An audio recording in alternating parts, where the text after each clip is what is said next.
बिस्मिल्लाहिर्रहमानिर्रहीम अस्सलाम वालेकुम वरहमतुल्लाहि वबरकातुहू। बच्चों, आज हमारी अकाउंटिंग की जो है ना वो फर्स्ट क्लास है। ठीक है, बेसिक अकाउंटिंग प्रिंसिपल आज हम लोग इसमें डिस्कस करने वाले हैं। ठीक है, अकाउंटिंग क्या होती है, अकाउंटिंग के लिए मैंने एक सेपरेटली वीडियो बनाकर रखी हुई है। ठीक है, वो मैं आप लोगों के साथ इंशाल्लाह ताला रात तक जो है वो शेयर कर दूंगा कि अकाउंटिंग कैसे किसे कहते हैं। तमाम बच्चों को तकरीबन तकरीबन पता होगी बेसिकली क्या है accounting. Is an art of recording, analysing, summarising and communicating the results with others. ठीक है, ये एक अकाउंटिंग है। अकाउंटिंग को डिटेल में उसकी डेफिनेशन को मैंने समझाया हो, तो वो मैं लिंक आप लोगों के साथ में शेयर कर दूंगा। अच्छा, दूसरी बात ये है कि बेटा ये हमारी डेमो क्लासेस चल रही हैं, तो शुरू की 3 4 वीडियोस 5 वीडियोस जो हैं वो तो मैं यूट्यूब पे अपलोड कर रहा हूँ। ठीक है, और फिर मैं उसका लिंक भी जो है वो ग्रुप में आप लोगों को शेयर कर देता हूँ। फिर उसके बाद से यूट्यूब पे जो है वो वीडियोस अपलोड नहीं होंगी। वो फिर हमारी जब आप लोग रजिस्टर्ड हो जाओगे तो सारी वीडियोस आप लोगों को ड्राइव पे मिलेगी, आपको ड्राइव पे ऐड किया जाएगा। उसके बाद जो है वो आपको वीडियोस पिछली जितनी भी होंगी जो हमारी चल रही होंगी वो आप लोगों को वहां मिलेंगी। ठीक है, अभी फिलहाल के लिए जो है वो 5 6 दिन, क्योंकि डेमो फ्री डेमो है तो सारे ले रहे हैं, तो उसको यूट्यूब पे सबके सामने जो है वो अपलोड किया जा रहा है। अच्छा बेटा, ये जो टर्म्स हैं, बेसिक अकाउंटिंग प्रिंसिपल्स, अच्छा ये टर्म्स जो है ना ये मोस्ट इंपॉर्टेंट है, ये बात याद रखिएगा। ये क्यों इतनी ज्यादा इंपॉर्टेंट, मैं इसकी बात क्यों कर रहा हूँ। देखो, एग्जामिनर ने जब पहले पुराना पेपर हुआ करता था तो उस पुराने पेपर में इन टर्म्स को उस एग्जामिनर ने काफी दफा पूछा है। ठीक है, पास पेपर्स जब आप लोग बाय कर लोगे मार्केट के अंदर, अभी तो पुराने वाले पास पेपर्स चल रहे होंगे, आ जाएंगे अभी नए मार्केट में पास पेपर्स, तो आप उनको बाय करना और देखना। तो ये जो अकाउंटिंग टर्म्स है ना, इसको काफी दफा जो है वो एग्जामिनर ने टेस्ट किया है, पूछा है। अच्छा, अब भाई पूछा किस तरीके से, पूछा इस तरीके से है कि वो जो एग्जामिनर का क्वेश्चन था ना वो ये नहीं था कि आप जो है वो इस टर्म को डिफाइन कर दो, इस टर्म को डिफाइन कर दो, इस टर्म की डेफिनेशन बता दो, नहीं। बल्कि उसने आपसे कंसेप्चुअल क्वेश्चंस पूछे। ठीक है, तो ये बात याद रखिएगा। जो इन टर्म्स को मैं वैसे भी पीडीएफ की फॉर्म में ग्रुप के अंदर शेयर कर सकता था और मैं ये कह देता कि बेटा इनको याद कर लो। ठीक है, याद करना मकसद नहीं है, तो एग्जामिनर जो टेस्ट करता है वो कंसेप्चुअल क्वेश्चंस भी इसमें से टेस्ट कर लेता है। तो जब तक आप लोगों के कंसेप्ट क्लियर नहीं होंगे तो आप उस क्वेश्चन को अटेम्प्ट नहीं कर पाओगे। ठीक है, तो आज का जो बेसिक कंसेप्ट यही है, हम यही लेके चलेंगे कि यार इस टर्म्स को मैं आप लोगों के सामने क्या कर सकूं, डिफाइन कर सकूं, समझा सकूं। ठीक है, ये टर्म्स हैं क्या, कुछ ये टर्म्स हो गए या कुछ हमारी ये प्रिंसिपल्स हैं अकाउंटिंग के। हमारी पूरी अकाउंटिंग जो है वो इन प्रिंसिपल्स के ऊपर बेस कर रही है। ठीक है, जैसे कि हर हर इदारे के कुछ रूल्स एंड रेगुलेशन होते हैं, आपकी जिंदगी के अंदर भी कुछ रूल्स एंड रेगुलेशंस होंगे। ठीक है, और लोग सक्सेसफुल वही होते हैं जिनकी जिंदगी के अंदर उनके रूल्स होते हैं कुछ, और कुछ रेगुलेशंस होते हैं जिनको वो फॉलो कर रहे होते हैं, और फॉलो करते करते कामयाब हो जाते हैं। ठीक है, तो अकाउंटिंग के अंदर भी कुछ प्रिंसिपल्स हैं जिसको अकाउंटिंग फॉलो करती है, शुरू से लेकर के आईकॉम से लेकर के, जब आप सीए भी कर लेते हो, एसीसीए भी कर लेते हो, आईसीएमए भी कर लेते हो, तो इन सारी टर्म्स को या इन सारे प्रिंसिपल्स को शुरू से लेकर एंड तक फॉलो किया जाता है। कोशिश ये की जाती है कि इनमें से कोई भी रूल या कोई भी प्रिंसिपल जो है वो ब्रेक ना हो। ठीक है, तो इनको समझना जरूरी है। हमारे टीचर ने तो कभी हमें नहीं समझाया था ये, फिर खुद ही हमें तो बीकॉम भी कर लिया था, तो उसके बाद भी नहीं पता था कि यार इस तरह के कुछ प्रिंसिपल्स भी होते हैं। वो तो बाद में जब हम आईसीएमए में गए और तब हमने पढ़ा, तो तब हमें पता लगा कि नहीं यार इस तरह के प्रिंसिपल्स भी होते हैं। ठीक है, तो आज हम इनको स्टार्ट करते हैं। सबसे पहला जो हमारा प्रिंसिपल है वो है business entity concept. Business entity concept क्या है, बिजनेस एंटिटी कंसेप्ट का मतलब ये है कि जब भी आप लोग अकाउंटिंग करोगे या जब भी कोई ऑनर अकाउंटिंग करेगा तो वो अकाउंटिंग बिजनेस की होगी, उसकी अपनी अकाउंटिंग नहीं होगी। ठीक है, मतलब कि क्या हुआ सर, इसका मतलब क्या हुआ, समझ में नहीं आ रहा कि आपने क्या बात बताई है।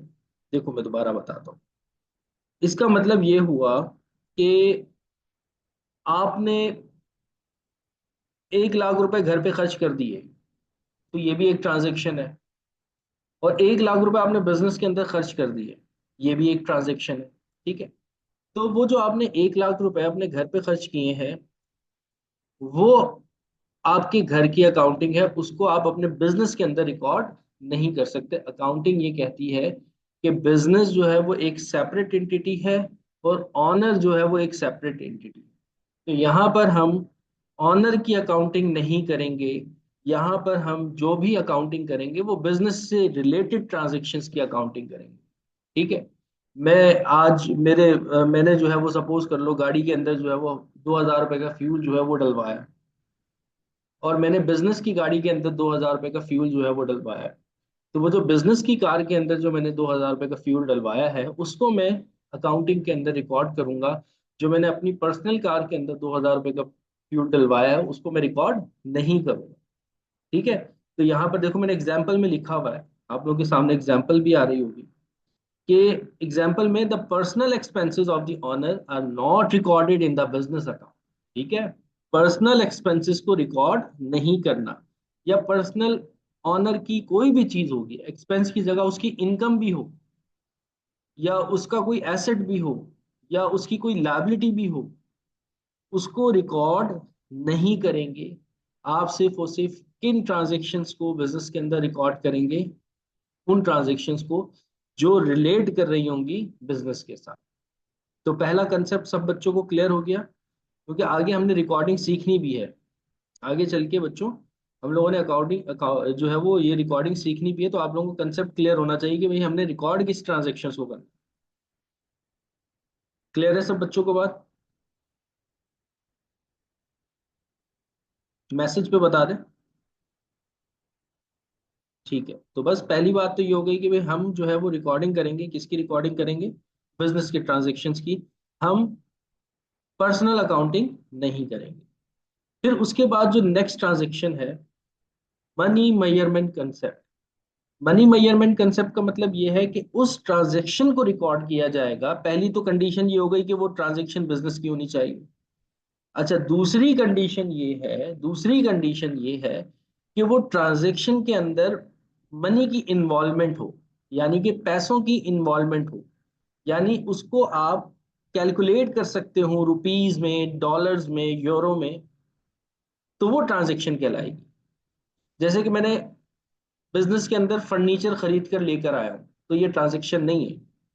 बिजनेस के अंदर मैं 1 लाख रुपए का फर्नीचर खरीद कर लेकर आया हूं, तो now that is transaction, because the involvement of money is present in a transaction. ठीक है। कि इन्वॉल्वमेंट ऑफ मनी होनी चाहिए कि आप उस ट्रांजैक्शन को मेजर कर सको, मेजर कर सको पैसों के अंदर, रुपीस के अंदर, डॉलर्स के अंदर। तो उस ट्रांजैक्शन को आप बिजनेस के अंदर रिकॉर्ड करोगे, अदरवाइज नहीं करोगे। जैसे कि एग्जाम्पल लेते हैं कि मैंने स्टाफ को सैलरी पे की, तो ये ट्रांजैक्शन नहीं है। मैंने स्टाफ को 10 लाख रुपए की सैलरी पे की, नाउ दैट इज ट्रांजैक्शन, क्योंकि यहाँ पर इन्वॉल्वमेंट किसकी हो रही है? मनी की हो रही है। तो कस्टमर, जैसे कि अगर मेरे पास बहुत स्किलफुल एम्प्लॉयज हैं, या मेरे कस्टमर सारे के सारे मुझसे सेटिस्फाई हैं, तो आप इसको ट्रांजेक्शन्स को रिकॉर्ड नहीं कर सकते, अपने पास फाइनेंशियल स्टेटमेंट्स में शो नहीं कर सकते। ठीक है।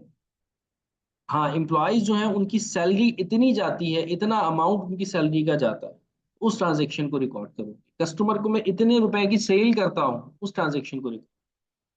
तो मनी मेजरमेंट कंसेप्ट का होना जरूरी है। दूसरा हमारे पास ये कंसेप्ट आ गया। सबको बात क्लियर हो गई? दूसरा कंसेप्ट क्या था?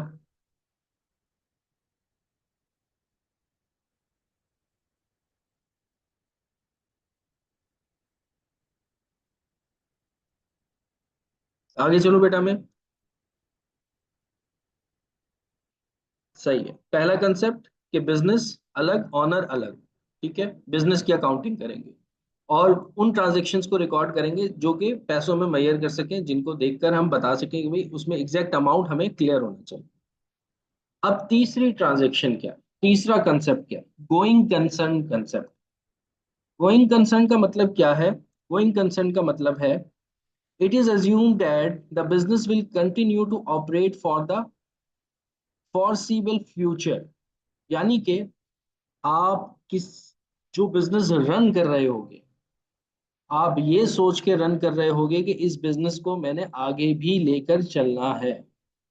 ऐसा नहीं है कि आप ये सोच रहे हो कि इस बिजनेस को मैं 1 साल बाद बंद कर दूंगा या बंद कर दूंगी, या 3 साल बाद इसको मैं बंद कर दूंगा या बंद कर दूंगी, या 4 साल बाद हमारा बिजनेस बंद हो जाएगा। नहीं, बिजनेस में जो भी कंसेप्ट रिकॉर्ड होता है, जो भी चीज रिकॉर्ड होती है, तो माइंड में ये कंसेप्ट बनाकर रखा जाता है कि भाई ये ट्रांजैक्शन जो है वो आगे कंटिन्यू रहेगी, हमारा बिजनेस आगे चलता रहेगा। ठीक है, हमारा बिजनेस कभी खत्म नहीं होगा। तो ये कहलाता है आपका गोइंग कंसर्न कंसेप्ट, यानी कि बिजनेस हमेशा चलता रहेगा। हाँ, वो अलग बात है कि बिजनेस में कुछ डाउनफॉल्स आ जाए तो आपको बिजनेस बंद करना पड़ जाए, लेकिन आपका ये इरादा नहीं था बिजनेस स्टार्ट करते वक्त कि हम बिजनेस को क्या करेंगे, आगे चल के बंद करेंगे, बल्कि आपका इरादा ये था हम आगे बिजनेस को चलाएंगे और आगे चलाएंगे। ठीक है, तो ये कहलाता है आपका गोइंग कंसर्न कंसेप्ट। ठीक है, ये कंसेप्ट इस वजह से जरूरी है क्योंकि देखो, बड़े बड़े इन्वेस्टर्स होते हैं जो कि इन्वेस्टमेंट्स कर रहे होते हैं बिजनेस के अंदर। वो क्या चीज देखकर बिजनेस के अंदर इन्वेस्ट करते हैं? अगर उनको पता लग जाए कि बिजनेस 1 साल बाद बंद हो जाएगा या 2 साल बाद बंद हो जाएगा, तो कोई भी इन्वेस्टर उस बिजनेस के अंदर इन्वेस्ट नहीं करना चाहे। हर इन्वेस्टर कहता है कि भाई मेरी इन्वेस्टमेंट सेफ होनी चाहिए, और उसकी इन्वेस्टमेंट सेफ ऐसे होगी कि जब बिजनेस के अंदर जो कंसेप्ट होगा वो गोइंग कंसर्न हो, कि हमेशा चलते रहेगा बिजनेस, तो आपका प्रॉफिट भी आता रहेगा। हाँ, वो एक अलग कंडीशन है कि बीच में हमें कोई नुकसान हो जाए, वो तो बिजनेस के अंदर प्रॉफिट भी होता है, लॉस भी होता है। लेकिन हमारा इरादा बिजनेस बंद करने का नहीं है, हमारा इरादा बिजनेस को आगे लेकर के चलने का। ठीक है, तो बच्चों ये तीसरा कंसेप्ट हो गया हमारे पास। अब फोर्थ कंसेप्ट क्या है? फोर्थ कंसेप्ट ये है कॉस्ट प्रिंसिपल। ये बड़ा इंपॉर्टेंट कंसेप्ट है। ये आगे चल के आप लोग जो है ना काफी जगहों पर देखोगे भी। ठीक है, प्रैक्टिकली मैं आप लोगों को बताऊंगा कि यार देखो, मुझे ये बताओ कि यहाँ पर कौन सा कंसेप्ट जो है वो यूज हो रहा है। तो कॉस्ट कंसेप्ट क्या होता है या कॉस्ट प्रिंसिपल क्या होता है? अकाउंटिंग ये कहती है, अकाउंटिंग ये कहती है कि कोई भी चीज जब आप परचेज करते हो, कोई भी चीज जब आप परचेज करते हो, तो उसको उसकी कॉस्ट से रिकॉर्ड करोगे, और वो आगे आने वाले हर साल उसी कॉस्ट से ही रिकॉर्ड रहेगी, उसके अंदर फिर आप कोई छेड़छाड़ नहीं कर सकते। जैसे मिसाल के तौर पे मैंने एक बिल्डिंग खरीदी 1 लाख रुपए की 2015 में, तो मैंने उसको कितने से रिकॉर्ड किया? 1 लाख रुपए से। मैंने अपने पास लिख लिया कि भाई मैंने अभी इंट्रीज नहीं बनाना सिखा रहा, आगे चल के मैं आप लोगों को इंट्रीज बनाना सिखाऊंगा, क्योंकि वो भी आप लोगों के टॉपिक का पार्ट है, वो भी आप लोगों के सिलेबस का पार्ट, उसको आगे चल के हम लोग पढ़ेंगे। जब मैंने बिल्डिंग खरीदी 2015 में, तो मैंने कितने से रिकॉर्ड की? 1 लाख रुपए से। ठीक है, 2015 गुजरा, 15 के बाद 16 आया, फिर 17 आया, फिर 18 आया, फिर 19 आया। मैंने अपने रिकॉर्ड दोबारा से उठाकर देखे, तो उसके अंदर जो बिल्डिंग की अमाउंट आ रही थी वो कितनी आ रही थी? 1 लाख आ रही थी। हालांकि अब 4 साल बाद या 5 साल बाद वो जो बिल्डिंग मैंने खरीदी थी, उसकी अब वैल्यू 1 लाख नहीं है, उसकी वैल्यू चेंज हो चुकी है। वो मे बी 1 लाख से बढ़कर के 10 लाख की हो चुकी हो, या 1 लाख से कम होकर 50,000 की हो चुकी हो। लेकिन मैं अपने अकाउंट्स के अंदर, अपने अकाउंट्स के अंदर उसको किस वैल्यू से दिखा रहा हूं? 1 लाख रुपए से। तो ये होता है कॉस्ट प्रिंसिपल। कॉस्ट प्रिंसिपल ये कहता है कि कोई भी चीज, कोई भी एसेट अगर आप परचेज करते हो, तो आपने उसको उसकी कॉस्ट से रिकॉर्ड करना है, उसकी मार्केट वैल्यू से रिकॉर्ड नहीं करना। मिसाल के तौर पे अगर मैं एक मोबाइल फोन परचेज करता हूँ 1.5 लाख रुपए, 1,50,000। मोबाइल फोन जैसे ही मैं परचेज करूंगा, परचेज करने के बाद जब मैं उसको बिजनेस में लेकर आऊंगा, तो वो वैल्यू उसी दिन उसकी चेंज हो चुकी होगी। वो मोबाइल फोन 1,50,000 का नहीं होगा, वो मोबाइल फोन 1,45,000 रुपए का हो चुका होगा, या वो मोबाइल फोन 1,55,000 रुपए का हो चुका होगा, क्योंकि मोबाइल फोन्स में अक्सर वेरिएशन आता रहता है। डब्बा खुला, वैल्यू कम हो गई। मोबाइल फोन्स में तो ये होता है ना, जैसे ही आपने डब्बा खोला, उसके अंदर 1,000 2,000 तो वैसे ही कम हो जाते हैं। तो अब मैं उसको रिकॉर्ड करूं कि नहीं भाई, ये अब जो है, क्योंकि मैंने इसका डब्बा खोल लिया है और अब इस मोबाइल फोन की वैल्यू कितनी हो चुकी है? 1,45,000 हो चुकी है, तो मैं अपनी बुक्स में भी उसको 1,45,000 से रिकॉर्ड करूं? नहीं, अकाउंटिंग मना करती है इस चीज। अकाउंटिंग कहती है कि भाई कितने का खरीदा, 1,50,000 का, तो शराफत से कितने से रिकॉर्ड करोगे, 1,50,000। आपने कॉस्ट को देखना है, आपने मार्केट वैल्यू को नहीं देखना कि मार्केट वैल्यू क्या है। ठीक है, कॉस्ट प्रिंसिपल। अच्छा, एक और बात मैं आप लोगों को बता दूं कि कुछ अकाउंटिंग के ना इंटरनेशनल अकाउंटिंग स्टैंडर्ड्स भी होते हैं। इंटरनेशनल अकाउंटिंग स्टैंडर्ड्स आगे चल के हम लोग पढ़ेंगे, वो भी आप लोगों के सिलेबस का पार्ट है, लेकिन जस्ट उसकी एक डेफिनेशन है। वो कंसेप्ट, मतलब वो उनकी पूरी अकाउंटिंग नहीं है। वो सीए वाले, आईसीएमए वाले, एसीसीए वाले पढ़ते हैं, लेकिन आप लोगों को उसको इंट्रोड्यूस करवाया उन्होंने सिलेबस के अंदर कि इंटरनेशनल अकाउंटिंग स्टैंडर्ड्स क्या होते हैं। इंटरनेशनल अकाउंटिंग स्टैंडर्ड्स के अंदर ना इन्हीं कॉस्ट प्रिंसिपल से रिलेटेड ही एक एसेट होता है। अगर आप उसको खरीदते हो तो वो आपको अलाउ करता है कि आप उसको मार्केट वैल्यू पर लेकर जा करके लिख सकते हो, लेकिन वो एक अलग अकाउंटिंग ट्रीटमेंट है उसका। जब आप लोग इंशाल्लाह ताला आगे चल के किसी प्रोफेशनल फील्ड्स के अंदर जाओगे अकाउंटिंग में, तो वो आप लोग पढ़ोगे, या अगर मुझसे भी पढ़ते रहे तो इंशाल्लाह ताला डिस्कस होगा कहीं ना कहीं, क्योंकि मैं खुद आई से में कर रहा हूँ। तो मेरा ये होता है कि यार नहीं यार, स्टूडेंट्स को जो नॉलेज देनी है वो मार्केट बेस्ड नॉलेज देनी है। ठीक है, वो जो है वो बुकिश बेस्ड नॉलेज नहीं देनी, मार्केट में क्या चल रहा है, क्योंकि मैं खुद जॉब करता हूँ अक्सर। अक्सर का टीचर्स, मैं अपनी तारीफ नहीं कर रहा, वैसे नॉर्मली मैं आप लोगों को एक बात बताऊँ। देखो, मैं आप लोगों को अपनी एक जो है वो अपना एक्सपीरियंस मैं आप लोगों के साथ शेयर करता हूँ। ठीक है, मैंने तकरीबन 8 से 9 साल हो गया मुझे पढ़ाते हुए। ठीक है, बल्कि इससे ज़्यादा ही हो गए होंगे। तकरीबन 11-12 साल हो गए होंगे मुझे पढ़ाते हुए। ठीक है, 11-12 साल के अंदर तकरीबन मेरे शुरू के 7-8 साल ऐसे हैं जिसमें मैंने सिर्फ और सिर्फ पढ़ाया है। मतलब कि सुबह से लेकर के 8:30 बजे से लेकर के रात 11 बजे तक मैंने सिर्फ और सिर्फ पढ़ाया है, टीचिंग की है बस। सुबह कॉलेज जाना, फिर उसके बाद जो है वो कॉलेज से कोचिंग में चले जाना, कोचिंग के बाद जो है वो प्राइवेट ट्यूशंस देना। तो ऐसे पढ़ाते पढ़ाते रात के 11 बज जाते।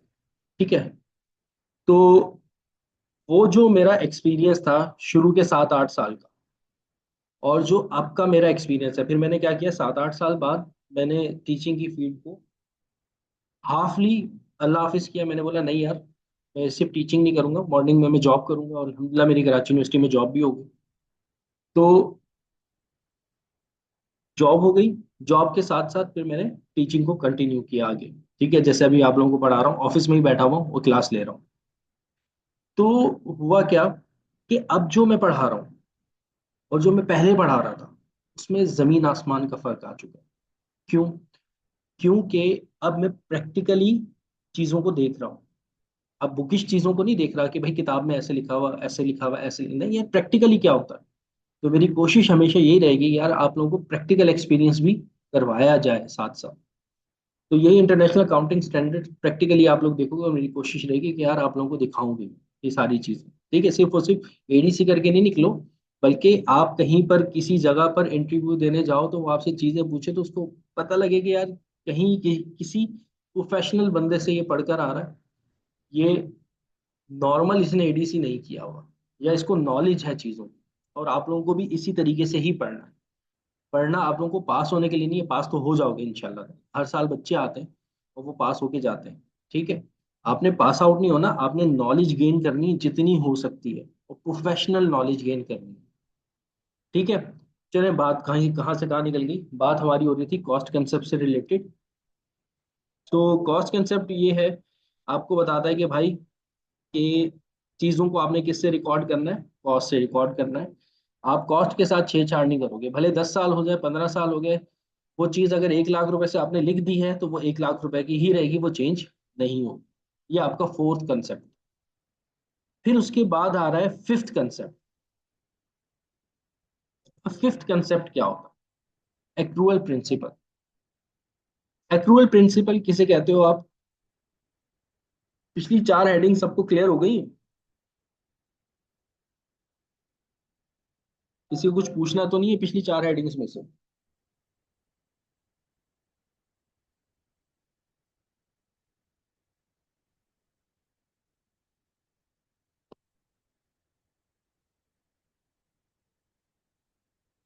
सो तो नहीं गए सारे के सारे भाई? क्लियर है सबको? ठीक है जी, ठीक है जी, ठीक है जी।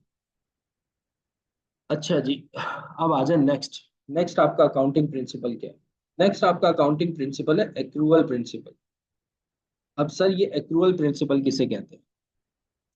एक्रूअल प्रिंसिपल कहते हैं, अकाउंटिंग ये कहती है, अकाउंटिंग ये कहती है, नॉर्मली क्या होता है, नॉर्मली जो हम लोग अपने पास चीजों को रिकॉर्ड कर रहे होते हैं ना, वो कैसे रिकॉर्ड कर रहे होते हैं भाई? पैसा चला गया, खर्चा हो गया, पैसा आया, इनकम आ गई, ऐसे रिकॉर्ड कर रहे होते हैं चीजों को। जैसे कि आप गए अपने फादर के साथ बाय शॉपिंग के लिए, ठीक है, और आपने जो है वो एक जो है वो अच्छा सा ड्रेस जो है वो खरीद लिया, 12,000 का, 15,000 का, ठीक है। तो आपके फादर क्या कहेंगे, यार इसने बहुत खर्चा करा दिया। उन्होंने क्या, उन्होंने कैश का आउटफ्लो देखा, कैश उनके पास से निकला, और उन्होंने अपने पास, अपने माइंड के अंदर क्या रिकॉर्ड कर लिया, खर्चे को रिकॉर्ड कर लिया, यानी कि एक्सपेंस को रिकॉर्ड कर लिया, ठीक है। ऐसे ही अगर इसको हम वाइस वर्सा देखें कि जो है वो पहली आई, पहली को मेरे अकाउंट के अंदर मैसेज आया कि भाई आपकी सैलरी आ गई है इतने अमाउंट की, तो मैं बोलूंगा यार मैंने इतने पैसे कमा लिए, ठीक है। हम जो अकाउंटिंग कर रहे होते हैं, हम अकाउंटिंग कर रहे होते हैं cash base accounting. Cash base accounting ये होती है कि जब कैश का आउटफ्लो होता है या कैश का इनफ्लो होता है, तभी हम अपने माइंड में ये रिकॉर्ड करते हैं कि हमारा खर्चा हुआ है या हमारी इनकम हुई है। जैसे, जैसे मिसाल के तौर पे, आप लोग डेमो लेने के बाद सेटिस्फाई हो जाते हो और आप लोग फीस जमा करवाते हो, ठीक है। तो जब फीस जमा करवाते हो तो उस वक्त फीस जमा करवाते वक्त बोलोगे यार आज बहुत खर्चा हो गया, हमने जो है वो पैसे सर को ट्रांसफर किए, फीस जमा कराई है तो खर्चा हो गया, और मैं बोल रहा हूँ यार मेरे पास जो है वो पैसे आए, यानी कि मेरी इनकम हो गई, ठीक है। तो ये जो अकाउंटिंग है ये कैश बेस अकाउंट, कि जब कैश का आना और कैश का जाना, यानी कैश जा रहा है और कैश आ रहा है, तो हम अपने खर्चे को या हम अपनी इनकम को रिकॉर्ड करते हैं। अकाउंटिंग कहती है ना जी ना, ऐसे नहीं। अकाउंटिंग ये कहती है कि आपने एक्रूअल प्रिंसिपल को फॉलो करना है। एक्रूअल प्रिंसिपल क्या है? एक्रूअल प्रिंसिपल ये है कि खर्चा हो गया, भले कैश गया हो या ना गया हो, आपने उस खर्चे को रिकॉर्ड करना है।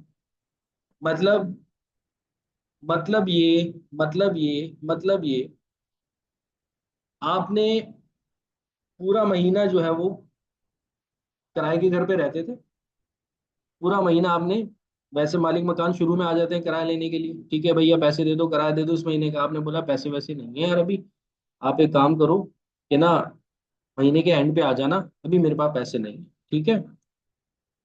तो महीने के एंड पर, जब महीने का एंड आया तो अकाउंटिंग ये कहती है कि आपका ये रेंट एक्सपेंस हो चुका है, भले आपने अभी तक पैसे नहीं दिए, पैसे तो आपने उसको बोला ना बाद में ले लेना, लेकिन खर्चा ये आपका हो चुका है तो इसको रिकॉर्ड करोगे। ये होता है एक्रूअल बेसिस। एक्रूअल बेसिस का मतलब कि खर्चा अभी हो गया है लेकिन पेमेंट अभी तक नहीं की हमने, तो उसको रिकॉर्ड कर लेंगे एज एन एक्सपेंस। या मैंने पूरा महीना अपनी सर्विसेज दे दी किसी इदारे के अंदर, उस इदारे ने मुझे सैलरी नहीं दी, लेकिन अकाउंटिंग ये कहती है उसको आप अपनी इनकम रिकॉर्ड कर लो अपने पास। क्यों? इनकम वो रिकॉर्ड, इनकम आपकी हो चुकी है, भले वो आपको बाद में मिलेगी, लेकिन इनकम वो आपकी हो चुकी है क्योंकि आपने अपनी सर्विसेज दे दी है। तो ये होता है एक्रूअल प्रिंसिपल, कि खर्चा अभी हुआ हो या ना हो, खर्चा अगर हो गया है, पेमेंट भले आपने नहीं की है, लेकिन आप उसको एज एन एक्सपेंस रिकॉर्ड करोगे। या इनकम आपने कमा ली है लेकिन आपको मिली नहीं है, तो उसको आप एज एन इनकम रिकॉर्ड करोगे। यानी जैसे कि मैंने सेल कर दी अपने कस्टमर को और उधार पे सेल कर दी, तो इनकम मेरी हो चुकी है क्योंकि मैंने उसको बेच दिया है माल। पैसे मुझे अभी तक नहीं मिले, लेकिन मैं उसको एज एन इनकम कंसिडर करूंगा। माल मैंने अपने सप्लायर से परचेज कर लिया लेकिन उसको पैसे नहीं दिए, तो परचेज मैंने कर लिया है, तो ये मेरा खर्चा है, इसको मैं रिकॉर्ड करूंगा भले मैंने पेमेंट नहीं की है। तो ये होता है एक्रूअल प्रिंसिपल, यानी कि रेवेन्यू, रेवेन्यू का मतलब बेटा अकाउंटिंग के अंदर इनकम को कहते हैं। Revenue and expense are recorded when they are earn और इनकर्ड, जब वो कमा लिए जाएं या खर्च हो जाएं, या हो जाए, इनकर्ड का मतलब हो जाना, नॉट व्हेन कैश रिसीव्ड और पेड। यानी कि तब नहीं होगा कि आपको जब कैश रिसीव हो रहा है या जब आप कैश पे कर रहे हो तब उसको रेवेन्यू या एक्सपेंस रिकॉर्ड कर रहे हो, नहीं। आपका खर्चा हो गया, भले आपने पेमेंट नहीं की, आप उसको एज एन एक्सपेंस रिकॉर्ड करोगे। ठीक है। आपकी इनकम आपने कमा ली है, भले आपको वो नहीं मिली, आप उसको एज एन इनकम रिकॉर्ड करोगे। क्लियर हो गया बेटा एक्रूअल प्रिंसिपल सबको?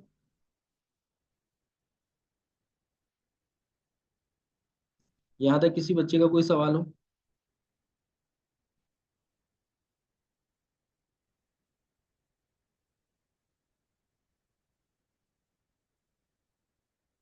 क्लियर हो गया? क्लियर हो गया तो यस लिख दें मैसेज पे, चैट पे आकर यस लिख दें ताकि मैं आगे चलूँ। ठीक है जी, गुड हो गया, गुड हो गया। नेक्स्ट चलते हैं आगे। Matching principal.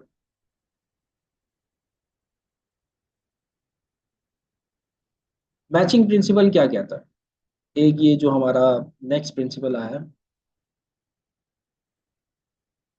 Matching principal. देखो मेरी मेरी एक बात बेटा याद रखिएगा हमेशा, जब भी आपकी कोई इनकम होती है ना, उसके पीछे कोई ना कोई खर्चा होता है। जैसे मिसाल के तौर पे, मैंने सेल की, ठीक है। मैंने सेल कब की होगी? जब मैंने कोई चीज परचेज की होगी। ठीक है, परचेज किए बगैर तो नहीं सेल कर सकता ना। सपोज करो मैं फर्नीचर मार्केट में बेच रहा हूँ, फर्नीचर वो मैंने खरीदा होगा तभी तो बेच रहा हूँ, या वो फर्नीचर मैंने बनाया होगा तभी तो मैं उसको बेच रहा हूँ। फर्नीचर हवा में तो नहीं आ गया होगा ना। पहले मैंने उसको पहले मैंने उसको क्या किया होगा? उसके ऊपर खर्चा किया होगा, और फिर मैंने उसको क्या किया होगा? बेचा होगा। तो मैचिंग प्रिंसिपल यानी अकाउंटिंग ये कहती है कि जिस साल आप अपनी इनकम को रिकॉर्ड कर रहे हो, उसी साल आपने उस इनकम से रिलेटेड एक्सपेंस को भी रिकॉर्ड करना है। ये होता है मैचिंग प्रिंसिपल। ऐसा नहीं है कि इनकम को आपने इस साल रिकॉर्ड किया, उसके ऊपर होने वाले खर्चे को आप अगले साल रिकॉर्ड कर रहे हो, गलत हो जाएगा, मैचिंग प्रिंसिपल आपका हिट कर जाएगा। जैसे ही सेल कर रहे हो तो उसकी कॉस्ट को भी रिकॉर्ड करो, सेल के साथ साथ उसकी कॉस्ट को भी रिकॉर्ड करोगे। यानी कि कोई भी इनकम जो आप कमा रहे हो उसके पीछे के जो अखराजात हैं वो भी साथ साथ रिकॉर्ड होंगे। तो ये आपका कहलाता है मैचिंग प्रिंसिपल। इसके ऊपर डेप्रिसिएशन की बात हो रही है, डेप्रिसिएशन अभी आप लोगों ने पढ़ा नहीं है, आगे चल के हम लोग पढ़ेंगे। एग्जाम्पल में मैंने कॉस्ट ऑफ गुड्स सोल्ड और डेप्रिसिएशन लिखा, वो आगे चल के हम लोग पढ़ेंगे, तो आप लोगों को समझ में आएगा। अभी क्योंकि पहली क्लास है तो इन चीज़ों को मैं डिस्कस नहीं कर रहा, बस मैचिंग प्रिंसिपल को ये कर लो कि भाई जिस साल हम कमाएंगे उस कमाई से रिलेटेड हमारे जो भी खर्चे होंगे उनको भी हमने रिकॉर्ड करना है। ऐसा हो ही नहीं सकता कि अगर कमा लिया तो सिर्फ कमाई को रिकॉर्ड कर रहे हैं, खर्चे को रिकॉर्ड नहीं कर रहे, गलत हो जाएगा। तो प्रॉफिट और लॉस नहीं निकाल सकते ना आप, क्योंकि उसी साल आपको प्रॉफिट और लॉस भी निकालना हो, और उस प्रॉफिट और लॉस के ऊपर फिर आपको गवर्नमेंट को टैक्स भी पे करना हो। ठीक है। तो मैचिंग प्रिंसिपल यही कहता है कि भाई जिस साल आपने जो भी कमाया है उस साल से रिलेटेड, उस इनकम से रिलेटेड जो भी एक्सपेंसेस हैं उनको आप उसी साल सेम पीरियड के अंदर रिकॉर्ड करो। यानी कि expense should be recorded in the same period as the revenue they help generate. जिस साल या जिस पीरियड में आपका रेवेन्यू जनरेट हुआ है, उस रेवेन्यू से रिलेटेड जो भी आपके एक्सपेंसेस हैं, यू शुड बी रिकॉर्डेड। आपने उनको रिकॉर्ड करना होगा, लाजमी, कुछ भी हो जाए। ठीक है। फिर उसके बाद हमारे पास 7 आ रही है। 7 है कंसिस्टेंसी प्रिंसिपल। अब बच्चों ये कंसिस्टेंसी प्रिंसिपल क्या हो? कंसिस्टेंसी जो है वो अ, हर फील्ड के अंदर बहुत ज़्यादा ज़रूरी है। ठीक है। आप लोग भी अभी शुरू से पढ़ रहे हो, ठीक है। माशाल्लाह से ग्रुप में जितने ही बच्चे तकरीबन सबने ज्वाइन किया हो। ठीक है। अगर यही कंसिस्टेंसी आप लोगों की एंड तक रही तो आप लोग जो है वो क्या करोगे? एडीसी के अंदर टॉप कर जाओगे।